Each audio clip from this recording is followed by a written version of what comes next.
Berawal senggolan saat joget, Sertu MRR akhiri nyawa Pratu Feriscal. Beginilah nasib Sertu MRR oknum TNI yang tembak mati rekan sesama TNI Pratu Feriscal.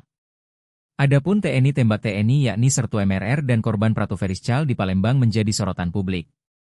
Permasalahan ini dipicu selisih paham antara Pratu Feriscal yang bersenggolan dengan Sertu MRR saat berjoget menikmati hiburan di kafe, resto, bar, and live music Panheat, Sabtu, 16 Mei 2026, dini hari. Kini Sertu MRR yang sudah menembak Pratu Feriscal alias Pratu F akan diproses sesuai dengan aturan.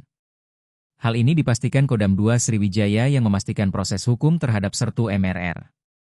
Kasus ini sedang diproses oleh Denpom 24 Palembang dan masuk tahap penyidikan.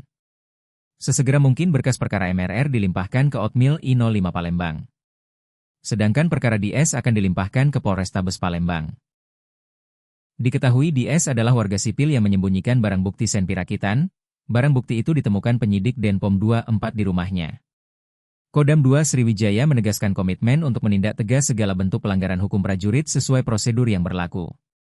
Saat ini perkara tersangka MRR sedang didalami oleh Denpom 24 Palembang dan masuk tahap penyidikan, ujar Kapendam 2 Sriwijaya, Letkol Infantri Yordania saat dijumpai wartawan, Minggu, 17 Mei 2026. Dalam penanganan kasus ini, Denpom 24 Palembang memeriksa 21 saksi, mengamankan rekaman CCTV, serta berkoordinasi dengan RS Bayangkara untuk autopsi. Hasil autopsi menunjukkan penyebab kematian korban adalah luka tembak di perut kanan bawah yang menembus hati dan paru lobus kiri hingga mengakibatkan perdarahan berat. Kapenda menegaskan prajurit yang terlibat pelanggaran akan ditindak tegas sesuai prosedur yang berlaku dan setiap anggota harus siap menerima konsekuensi atas perbuatannya. Aturannya jelas, seluruh prajurit yang melanggar akan ditindak tegas sesuai prosedur yang berlaku.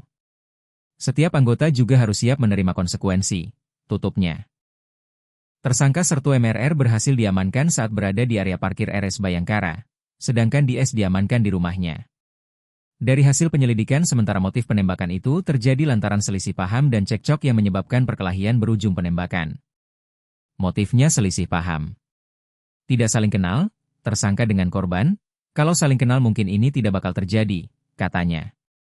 Kini kasus tersebut sedang ditangani oleh Denpom 24 Palembang dengan status penyidikan.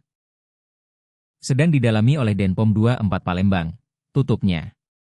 Diberitakan sebelumnya, berdasarkan informasi yang dihimpun, perselisihan fatal ini bermula dari masalah sepele di area hiburan malam. Kejadian berawal saat terduga pelaku, RN, menghampiri korban yang sedang berjoget. Tak lama berselang, terjadi salah paham akibat senggolan yang memicu perkelahian fisik. Suasana kian memanas setelah pelaku diduga dikeroyok oleh korban bersama rekan-rekannya. Merasa terdesak, RN langsung mencabut senjata api dari pinggangnya dan melepaskan satu kali tembakan ke arah korban. Tembakan tersebut tepat mengenai perut sebelah kanan Pratu F. Warga di sekitar lokasi sempat mendengar kepanikan sesaat setelah penembakan terjadi. Ada suara kepanikan teriak-teriak gitu, tapi saya gak tahu apa itu. Tiba-tiba saya dengar suara ambulans, pasti terjadi sesuatu, ujar salah seorang warga setempat.